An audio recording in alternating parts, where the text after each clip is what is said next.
Psychic Matters with Ann Theotto, the top-ranked spirituality podcast. I was just thinking about this the other day, that so many people equate mindfulness with meditation as almost as if they're synonymous. And that's not it at all. Meditation is actually one of the most difficult ways to practice mindfulness, because most people have a difficult time sitting still for 10, 20, 30 minutes at a time and clearing their brain. It takes extreme discipline and extreme practice to get to the point where you can sit silent in meditation and get into that quiet state of mind that is in mindfulness. Rather, I believe mindfulness is being present and fully aware and fully vibrant to the experiences that are happening to you in the moment of any moment of life. In your work, you speak about eldership.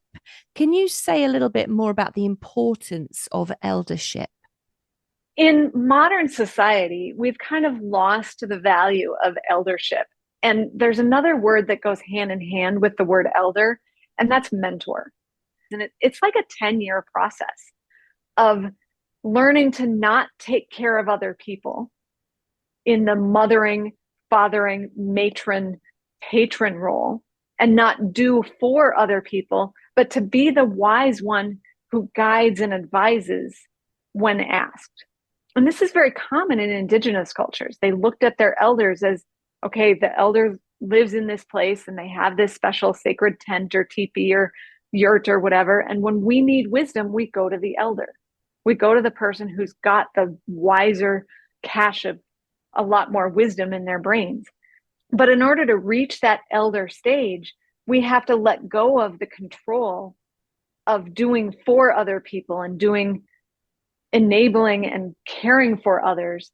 Let them do themselves, rather than going up to the clerk at the checkout and just saying, here's my stuff, check me out. Thank you, have a nice day. And wrote automatic, just do this. But again, I learned that from my father. He takes a moment to look the clerk in the eye and say, really, are you having a good day? I want to make it better for you in this moment. And then he will find things to talk to about that with that person that is a more human connection than just, here's my stuff, here's my money, get me out of here, give me my receipt. It becomes a human interaction that is precious and beautiful. And when you have moments like that all day long, every day long, your experience of life is vibrant, it's vivid, it's alive. Hello everyone, my name is Ann Theotto and welcome to episode 105 of the Psychic Matters podcast. It's been a busy week in the studio, catching up with a lot of things as I've been over in Ireland for the past week, dealing with some very, very challenging family matters. My mother continues to decline and her health is rapidly going downhill, and it's absolutely heartbreaking. So I've been very upset. I've been very down in the dumps. But since I've returned home, my partner, the beard, has been amazing. And now I'm back for a few days, and it's great to be sleeping in my own bed again. And you know, no matter how difficult things are for me personally at the moment, there's always good news to be had.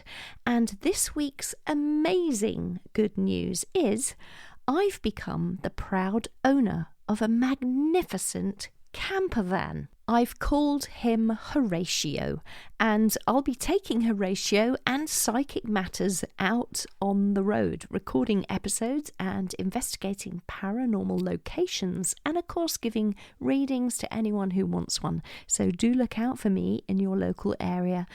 If you're interested in knowing where I'm heading each month, do join my mailing list on my website, and perhaps I'll be visiting a location close to you, in which case you simply must come and have a cup of tea with me.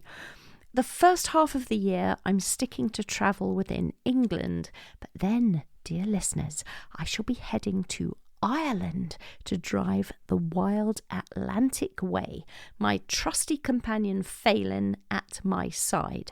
Well, at my ankles, really, because she's so tiny. She's a little tiny Yorkshire Terrier.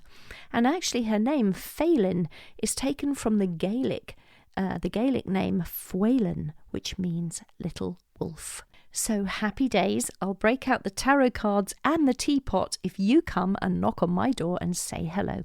My website is anteato.com, so do sign up for my mailing list to find out where I'm heading and whether I'm heading your way. Meanwhile, I'm really super excited to bring you this week's wonderful episode. I hope you enjoy it.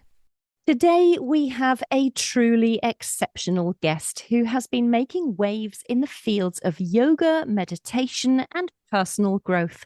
She is a mindfulness and stress management coach, a chakra expert with over 25 years of experience, and the author of several truly insightful books. Her work aims to make spirituality and self-improvement accessible to everyone. It's my pleasure to introduce TeriLeigh, a wisdom weaver, happiness amplifier, and negativity crusher. TeriLeigh, welcome to Psychic Matters. Thank you so much. It's my pleasure to be here. Oh, bless you. Thank you for making time for us today, TeriLeigh. It's just great that you're here. And you know, the work that you do fascinates me because there's so many different facets to it, I think. But if we just start with the fact that most of us have heard the word mindfulness bandied around all over the place, but I wonder if we really appreciate what it truly, truly means. And I wonder if you could begin by sharing with us what mindfulness means to you. Definitely. I was just thinking about this the other day, that so many people equate mindfulness with meditation as almost as if they're synonymous. And that's not it at all. Meditation is actually one of the most difficult ways to practice mindfulness, because most people have a difficult time sitting still for 10, 20, 30 minutes at a time and clearing their brain.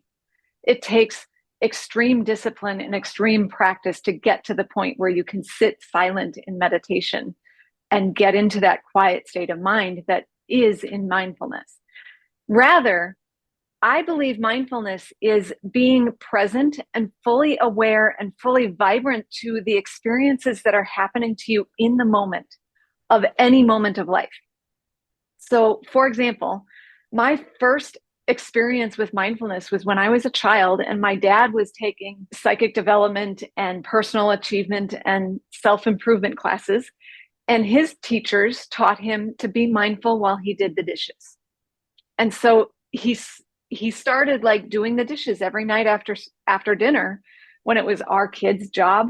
He's like, no, I want to do the dishes, because he was so mindful about feeling the soap in his fingers and enjoying the pleasure of scraping off the plates and making them squeaky clean, and just being present with the water and what water does, which is clean. And he used that time not just to clean the dishes, not just to do the chore, but to think of it as a spiritual and a full experience of life where he engaged with the water to clean himself.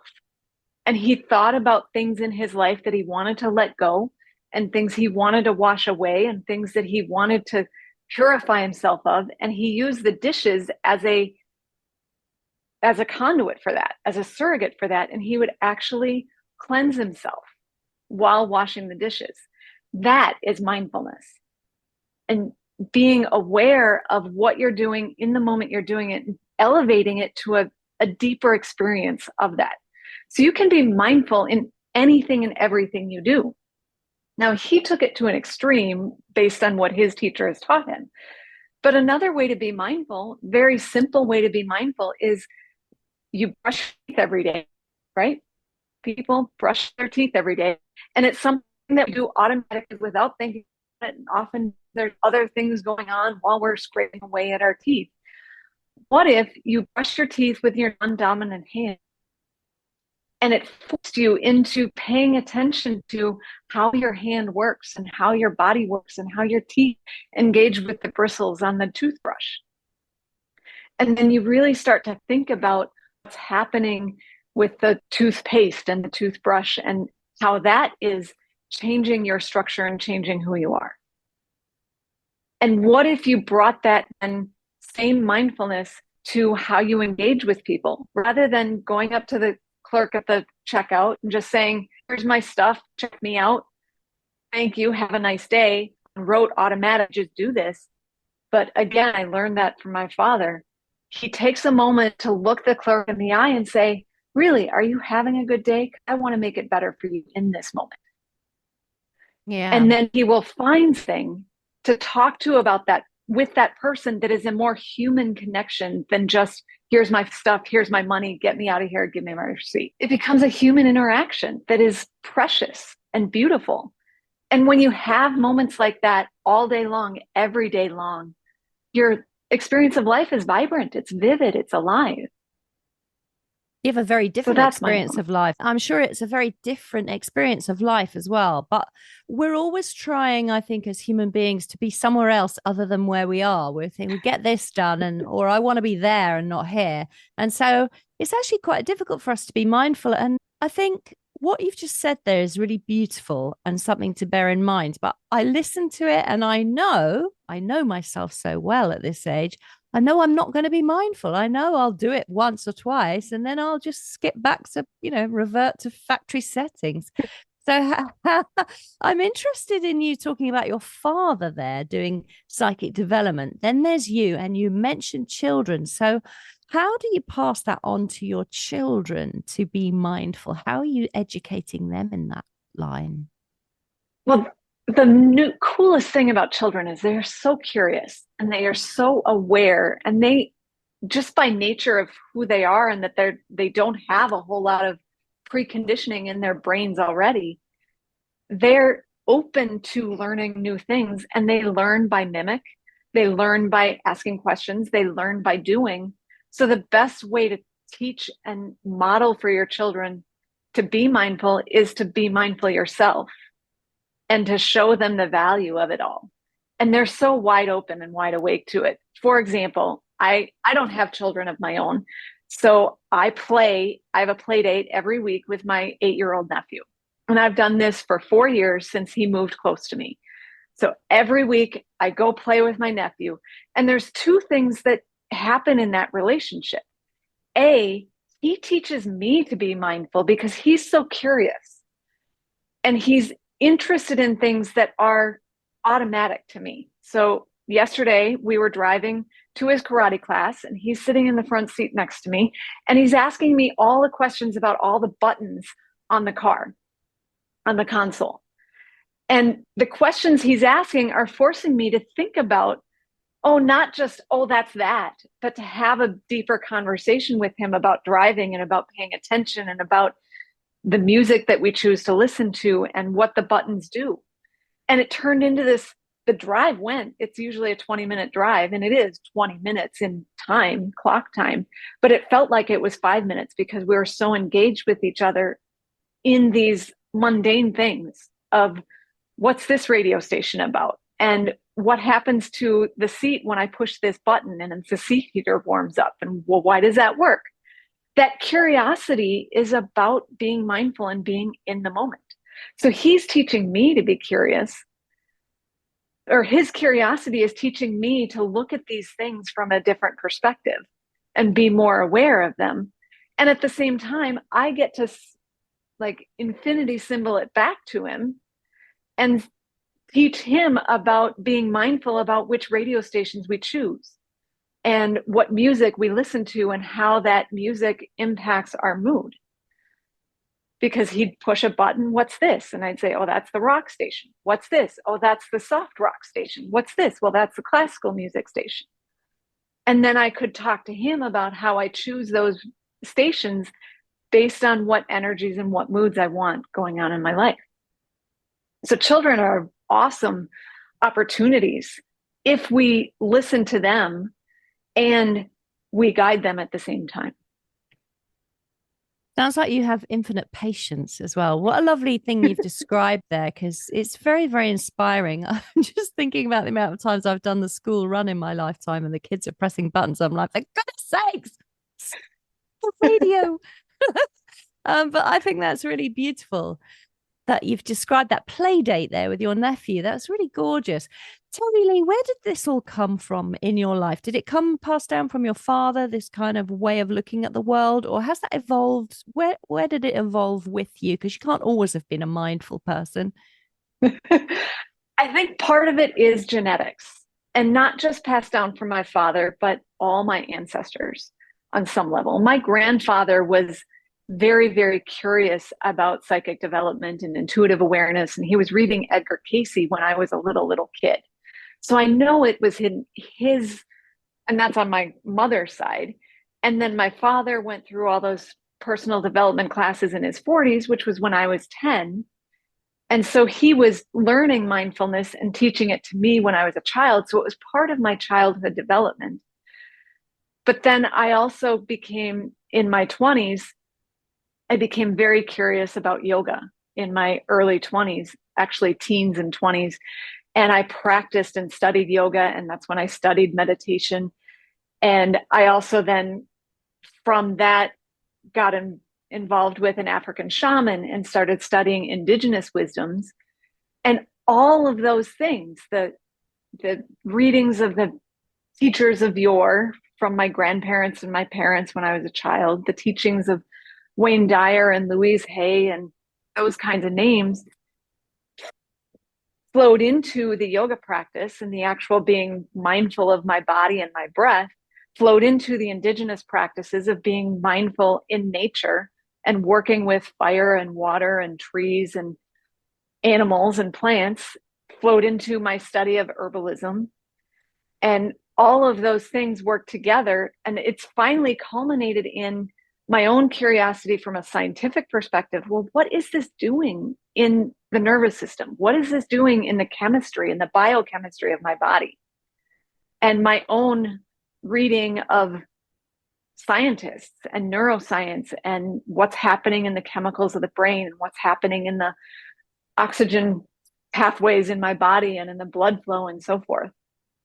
And so all of that, I'm just a very, very curious person who likes to study. I think it is genetics, and it is my own curiosity that's developed over the years. And I can't say I'm completely mindful in every single moment of my life, but I do take the time to pause myself and say, let's be with this moment right now and just enjoy this moment, because I know the value of it so much from all these things that have worked together in my entire history.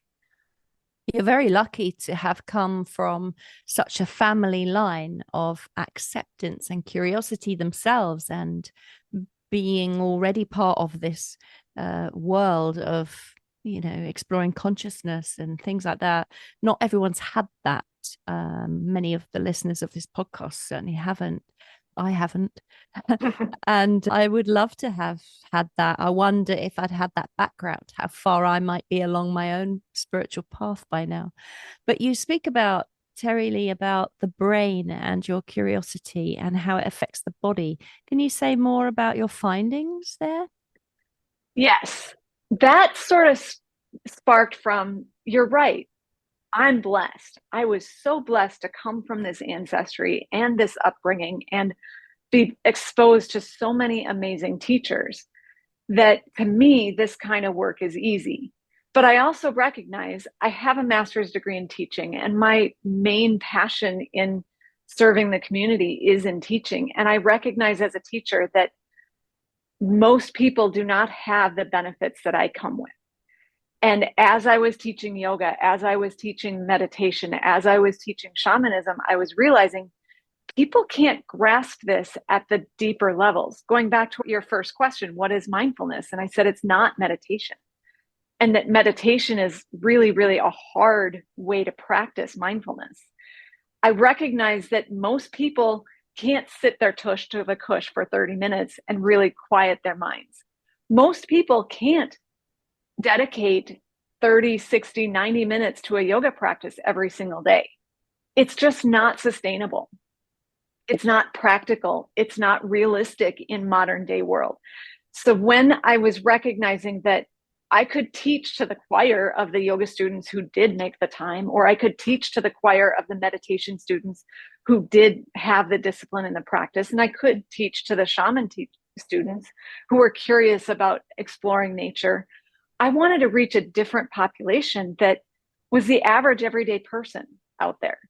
And in order to do that, I had to take what I knew and understood about all those practices and make them short. and make them simple and make them very, very practical and realistic, that they could be infused into these people's everyday lives in tiny ways. Because we live in a very fast and dynamic and busy society. So we needed to take that wisdom and cull it down to 10 or 30 seconds. And as I was figuring out how to do that, that's when I stumbled across neuroscience and how the brain works. And really, the brain works best in terms of repetition of things you do over and over and over again. And in order to make it something that you can do over and over and over again, it has to be short, and it has to be simple, and it has to be precise. Because that's really what the brain needs. I like to think of the brain and the nervous system as an information highway that goes through our whole body. And if you think of it like a roadway, in the roadway of nerves, so messages are going from our brain through our body, through all these nerves, which are roads. And every message is a car on that road. And if we have too many messages flooding those roads, it's going to overwhelm us. And if we have to take those messages a long pathway for 30 minutes, 60 minutes, 90 minutes, it's going to be too difficult to process. So we want to make it very simple and very practical, that we can shoot that message to its direct destination in a very simple way. So rather than being a car that's got a whole bunch of trailers attached to it, we need to make it simple. And the way to make it simple is what I call the MOZI Method. And the MOZI Method is a very simple, practical integration of your body, your physical body, which is how we live our engagement of life, our vehicle that we experience life in, with your mind, your thoughts that are in those information that is being processed on those nerves, with your breath. And the breath is the oxygen that pushes those messages from neuron to neuron through the nerves. So if you put your body into a position where the roadways, the nerves, are the most clear, direct pathway, by posture, by action, by movement, and you make a very precise intention, thought in your mind that you want to process through your body. So that's your mind connecting with your body. And then you breathe a very clear, precise breath that matches that intention, that matches that body action. You can create an entire cycle through your system that then will trigger not just your nerves, but your hormones, which then changes your moods, which then also changes how your body functions in terms of digestion, reproduction. All the functionings of your body are managed by your hormones. So just by being clear in your thoughts, being clear in your body actions, and being clear in your breath, you can change the way your body functions and have the effects of what you could get in a 90-minute yoga practice or a 30-minute meditation session in 30 seconds, but then you repeat it and repeat it and repeat it many, many, many times through the day until your brain understands, oh, this is the new normal. And it's so easy to just, like you said, you're in the car and you're trying to get there and you've got a zillion thoughts going on through your head, and then your kids are asking questions about the buttons on the dial. And it's so easy to say, shut up, do your own thing while I do this and think about this and do these 16 other things. But if you take that 30 seconds to take a breath and adjust your body and set your intention, it will give you that patience and that awareness to be in this moment and just do this one thing, which for me was talking to my nephew about the different radio stations that he was pushing the buttons to. And this MOZI method is, I have a set series of 7 base exercises that get your whole nervous system and your whole hormonal system into a new way of functioning. So you learn each of these 7 exercises and you practice them systematically, one building off the other, to reboot your system into a new normal. And then once you get through those 7 base series exercises, you can start working on very specific things in your life that you do want to adjust to be more mindful about. Why 7? But first, there are 7 because there are 7 major chakras in your system. And your podcast is called Psychic Matters. Right. So chakras is very much a psychic phenomenon that people discuss. And we think of chakras as this psychic, energetic thing. I think of chakras as nervous system. So your nerves are these wires going between your brain and your body. And a chakra is every time there's an intersection of a nerve to another nerve. And so there's 72 million chakras in your system where nerves are intersecting with other nerves. And that's a place where a message can come into that intersection and collide with other messages and move out in a different direction. So in order to really have your nervous system functioning at its optimal, you want those intersections to also be functioning at their optimal. Think of them as a turnabout or a roundabout or a traffic circle in the highways or in the roadways. And if there's too many cars and too much going on in that traffic circle, things aren't going to flow well. The traffic isn't going to flow well. So the chakras are those traffic circles, but they're three-dimensional with all kinds of things coming into them that have to rearrange inside them. And you have 7 major intersections of nerves along your spine, starting at the base of your spine and going all the way up to the crown of your head. And each of those 7 nerve intersections, those chakras, governs a different aspect of your body, as well as a different aspect of your human experience and your human being, based on what part of the body that it's managing. For example, just to take one, your root chakra sits at the base of your spine, and it governs everything going down to your legs and feet. Well, your legs and feet, what do they do for you? What is their purpose in your life but to have you stay grounded, have you have a foundation and a stability, and they are your roots to earth. And so everything in your life that is connected to those concepts of stability, having a leg to stand on, feeling safe, feeling solid, feeling grounded, feeling like you are held and supported, is all governed in the nervous system intersection of your root chakra. And if you've got too much going on or not enough going on about those concepts of safety, stability, structure, foundation, it's going to show a disrupt in how the functioning of the root chakra works. And that will manifest in issues within your legs and feet. It's also going to manifest in issues in your life in terms of feeling safe, feeling supported, feeling stable, feeling financially grounded, feeling like you have your basic needs met. So to be mindful is to be aware of how your root chakra functions and doing a simple MOZI Method exercise that simplifies that concept of stability by connecting your body action of how you're moving in your legs and feet, how you're aligning and how you're posturing your legs and feet with a simple intention message of feeling safe, an affirmation, with a very simple breath to send that oxygen, moving that message of stability and foundation and structure into your feet, which are already grounded in the stable way. So that's the MOZI Method. And what does MOZI stand for? Does it stand for something? MOZI? The letters itself don't stand for anything, although the word itself is beautiful, because the word mosey kind of gives you that concept of just moseying along in life. And when we mosey along, we're just enjoying all the things that happen. We're just moseying through life, and this happens and that happens, and we see this and we notice that, very much like going on a walk and being completely mindful of what's happening. So that's one concept of MOZI.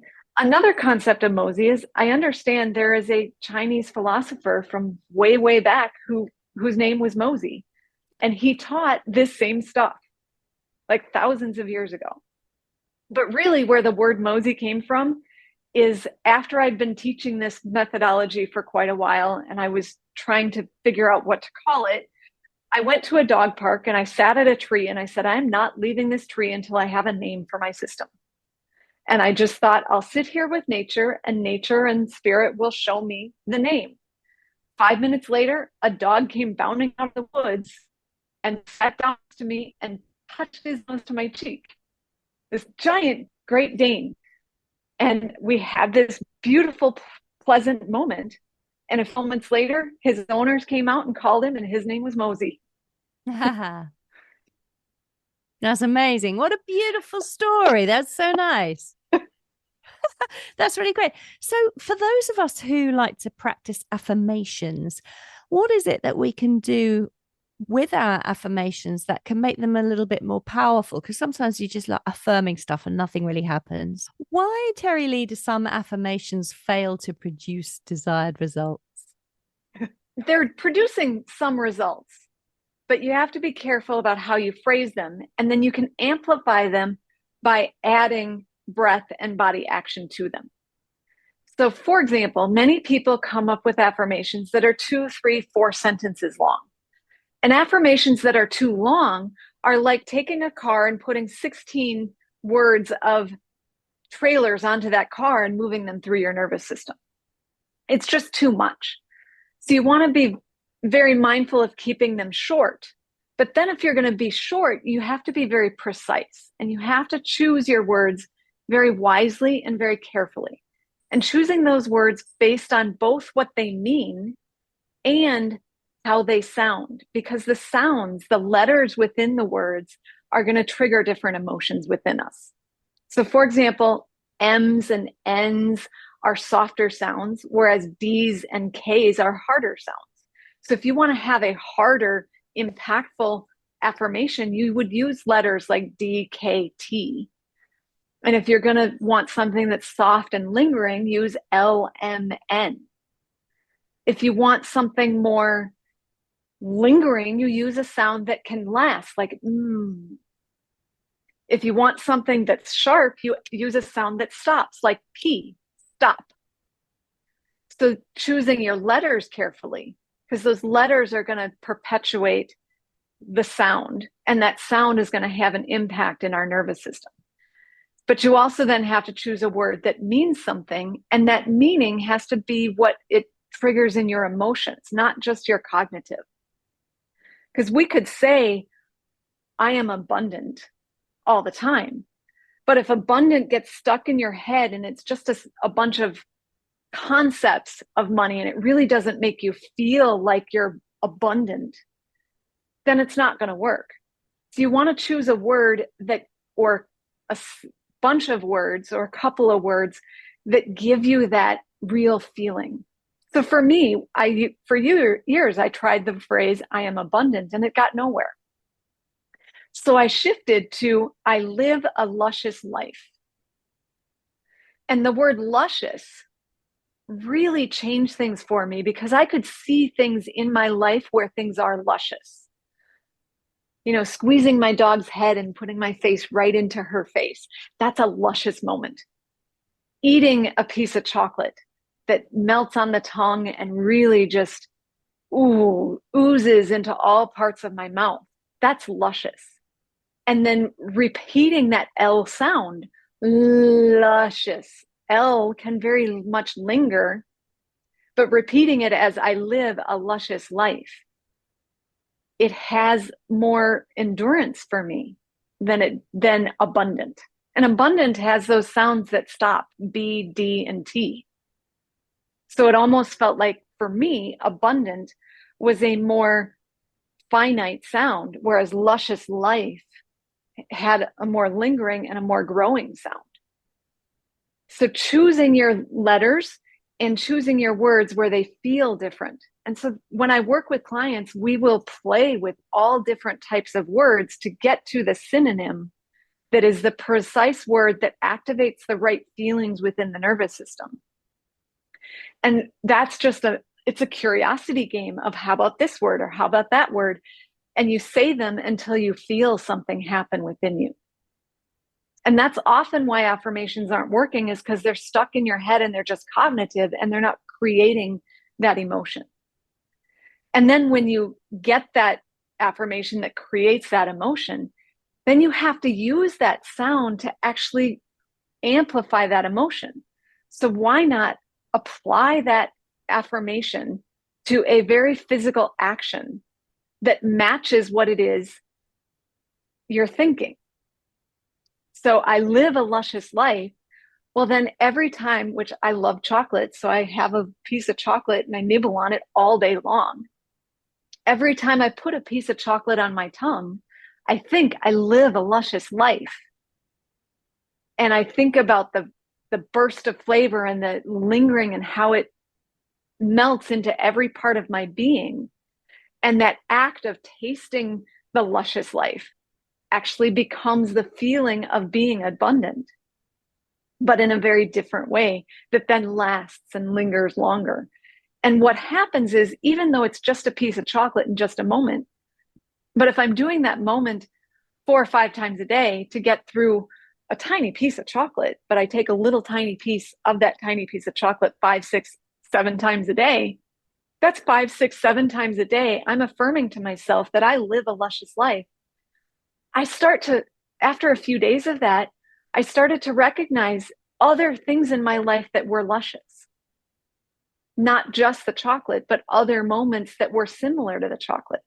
And that would amplify the places in my life that I already had the luscious abundance. And then I would start to notice other places in my life.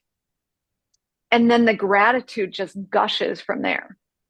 Because really, it's not about trying to go outside ourselves and bring things to us. It's about trying to activate what's already inside us and amplify it more. It's beautiful. I love that. I absolutely I love that idea of nibbling on a piece of chocolate 5 times a day and saying those beautiful words. It's obviously having great results. What about manifestation itself? If we want to manifest things in our life, if you've got any advice for listeners here on manifestation? The concept of manifestation is, again, it's like mindfulness is misunderstood. When people think mindfulness is meditation, they're missing the boat a little bit. Manifestation is not about getting things to materialize in our life, getting things in our external world to come to us. Manifest, the actual word manifest, comes from Latin. Mani is hand. It's about us. The word mani is about our hands. It's like, what can we do with what we have? And I think of the word fest as like a festival within us. So manifest isn't about, it's a mindset shift. If you think manifesting is about going outside ourselves and making things attract to us, you're missing the boat.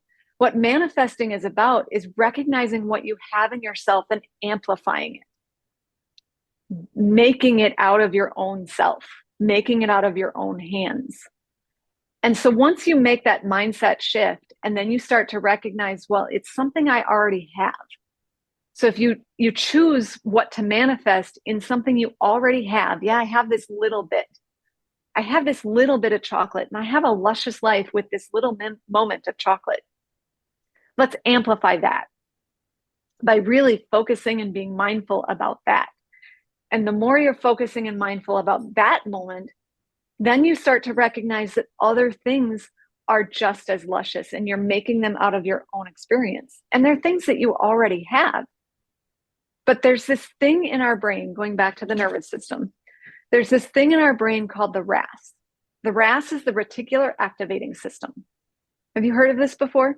No, I haven't, TeriLeigh. Basically, our world is full of too much stimuli. Like right now, you're taking in the sound of my voice, the words I'm saying, the clothes I'm wearing because you're looking at me on Zoom. You're also taking in the air that you're breathing and the sounds in your own room. There's way too much stimuli for you to consciously process it all. It's just too much for us to understand on a cognitive, conscious, mindful level. So the RAS is a filter in our brain that says there's all this information coming in, and I can't process it all cognitively. So I'm going to filter. This is important stuff that I want to be mindful and conscious of. And this is stuff that's not important, so I'm going to put it away in the filing cabinets of our nervous system. And the stuff that you choose to be mindful about is what the RAS makes you pay attention to in your world. This is important. So my greatest example of how the RAS works is the game of the yellow cars. Another game I play with my nephew. When you're out driving in your car, and every time you see a yellow car, you say, score, I got a point. The first time you play the game with the yellow cars, you don't see a whole lot of yellow cars because your RAS is not trained to look for them. There's tons of yellow cars out on the road, but your RAS is not trained to pay attention to them. So as you play the game more and more and more, you start to see more and more cars. So the first time I played the game, I'd see 1 or 2 yellow cars in a 30-minute drive. But now as I've played it more and more, I can see 5, 10, 15 yellow cars in a 30-minute drive. And it's not because the cars aren't there or there's more of them. It's that my RAS has said, oh, it's important that you see all the yellow cars that are out there because you've decided it's important. So the RAS changed its filters based on the decision to play this game. So mindfulness is really about training your RAS, your reticular activating system, or that filter in your brain to say, this is important. I want more of this. So manifestation isn't about bringing more things into your life. It's about training your brain to recognize what's already there.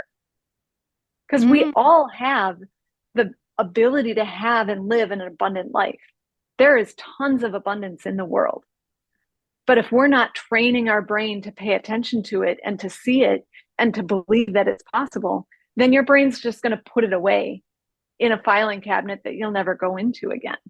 Yeah. In the same way that you're not going to see yellow cars unless you're looking for them. It's so civilized of you to just simply say score when you see a yellow car. In our car, you thump each other hard. It's terrible.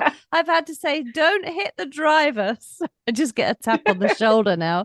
But that's beautiful. That's a lovely, lovely explanation. It's so interesting. I'm just mindful of time between the two of us. There's a couple of other things I wanted to cover with you, just slightly changing the topic a little bit. But you, in your work, you speak about eldership. Can you say a little bit more about the importance of eldership? In modern society, we've kind of lost the value of eldership. And there's another word that goes hand in hand with the word elder, and that's mentor. And those words are not used as often as they could be, because in modern culture, when people age, they tend to be put away in nursing homes. Let's just put them away. But really, the people who are older, the elders of our culture, have trained their RAS. They've had much more experience. So they've got a lot more vital information in their nervous systems and in their wisdom. And the way things function really well is going back to that conversation about how we learn from our youth and our youth learn from us. The mentorship and the eldership of people who have been there, done that, with the children who are curious about how do I get there, to be there, do that, is necessary part of aging and growing up and having a fuller experience of life. And as an elder, rather than putting our elders away and saying, you've done your job, it's my turn now, looking at them more as a mentor to guide and nurture and support and influence, but not control the process of the child or the youth or those who are even younger. Our culture doesn't have set mentorships anymore. I mean, we do in sort of professional capacities, but we really don't in terms of how to grow up and how to live life and how to be human, except in the concept of grandparents and grandchildren, which is a very beautiful relationship because the grandparent and the grandchild are coming to and going from the same place of spirit.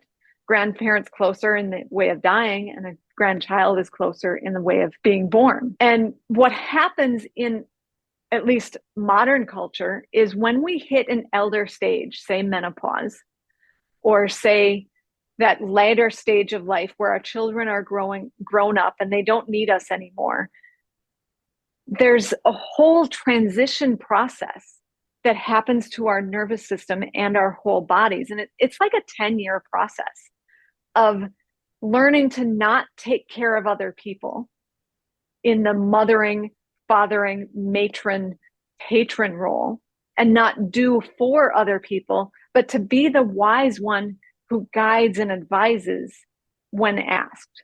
And this is very common in indigenous cultures. They looked at their elders as, okay, the elder lives in this place and they have this special sacred tent or teepee or yurt or whatever. And when we need wisdom, we go to the elder. We go to the person who's got the wiser cache of a lot more wisdom in their brains. But in order to reach that elder stage, we have to let go of the control of doing for other people and doing enabling and caring for others. Let them do themselves and be more of the advisor and the guide, which is what I do with my nephew, in the sense that he says, what does this button do? I say, try it, see what happens. And then he says, oh, what is that kind of music? And I tell him the kind of music. I'm advising him, but I'm not controlling him. I'm not telling him, don't do that, or you do it this way. I'm advising him to figure it out for himself. And I think in our culture, we need more of that. We need more elders. We need more mentors to guide someone to figure things out for themselves, rather than to do for them to the point where they don't know how to do for themselves eventually. Yeah, I love that. And not impose your opinion on them either. Let them come up with their own interpretation of the world around them. So with my nephew as another example, he would push a button and be the hard rock music. And I'd say, what do you think of this music? How does it make you feel? And then I'd tell him how it makes me feel. And then I would ask him, when would you want to listen to this kind of music? So asking a lot of questions rather than telling him, oh, that's heavy metal and I started it in the 80s, or people started playing it a lot in the 70s and the 80s, and this is what it's for. Rather than telling him about it, I ask him to experience it. And then I tell him what my experience is with it. And we figure out together why we might use it or work with it. Yeah. And then the same thing with classical music. But we don't have as much elders in our society anymore. And really, being an elder is about being mindful to not take over someone else's experience and not tell them what it is, but to let them have their own. And then in that, you have this beautiful engagement and this beautiful connection and collaboration of this moment of life. Yeah, I really love that you can really see someone as their own individual soul with their own individual experience through that eldership you've just described. I think that's really, really interesting. I'm really mindful of the time because I know we've only got a couple of minutes left, but I just want to mention that or just maybe ask you to mention the books that you've written, because you've got 6 or 7 out there. I'm sure you're probably even working on another one. But tell us very briefly about your books that you've written, Teri.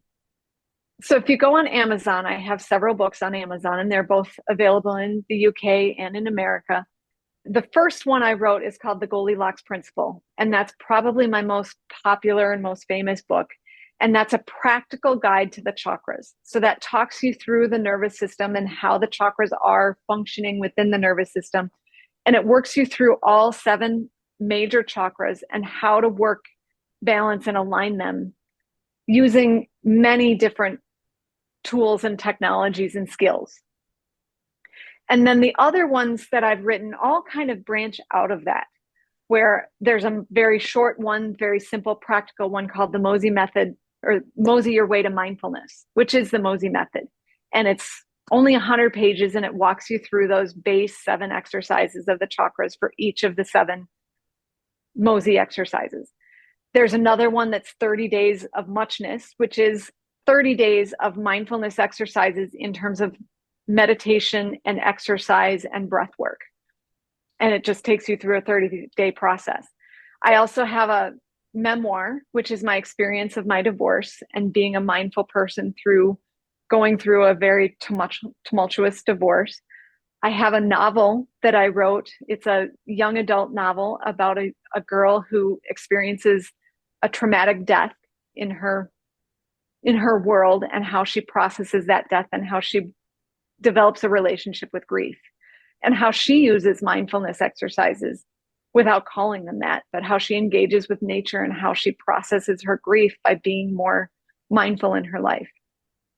Yeah, I mean, So, it's an incredible achievement that you've written all of those books. All of them look so fascinating. And I suggest that listeners do what I did, which is go over to Amazon and follow you as an author on there so I can be notified of your new books as they come out.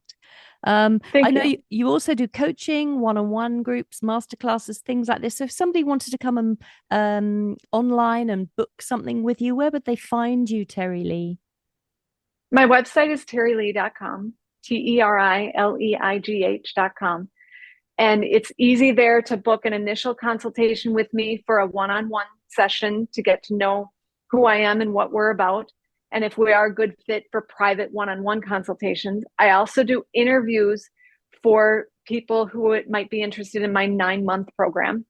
So I have a 9-month group mastermind program that runs every year, January through September, where 10 to 15 people work together monthly on Zoom. So I have people in all parts of the world coming together, and we meet once a month to work through those 7 base chakra system exercises and see what happens in our lives together. It's a very mindful and present mastermind group that gets to be very good friends by the end of the 9 months. Yeah. And then I also have all of these systems are put into self-study online courses. So it's all based out by price points. If you want the personalized experience, it's going to cost a lot more. The middle range is the group system. And then you can take yourself through the program online at 2 a.m. if you want to go through it sleepy. Yeah, it's great. It's so great. It's downloadable, TeriLeigh. That's absolutely brilliant. Thank you so much for coming on and sharing some of your wisdom and some of your experiences here for the listeners of Psychic Matters. It's been absolutely wonderful talking to you. Thank you so much. It's been my pleasure, and I really appreciate you inviting me to your podcast. Well, do look up the work of TeriLeigh, everybody, and head over to Amazon to purchase one of her fabulous books. I've been so inspired by our conversation around mindfulness and her fabulous tips and techniques, and I hope you found them super, super helpful. As with every episode of my podcast, it is deaf-friendly, and there is a complete transcription in the show notes for this episode, which you can find on my website, anteata.com. And I also have some fabulous courses coming up later this year, so do sign up to my mailing list to receive information about those. I'm starting a Friday development circle, so if you want to learn how to use the psychic mind, please do join us. Everyone is welcome. Check out the courses page on anteata.com. I will be back with you in a couple of weeks' time, and until then, my name is Anne Teato, and thank you for listening to Psychic Matters.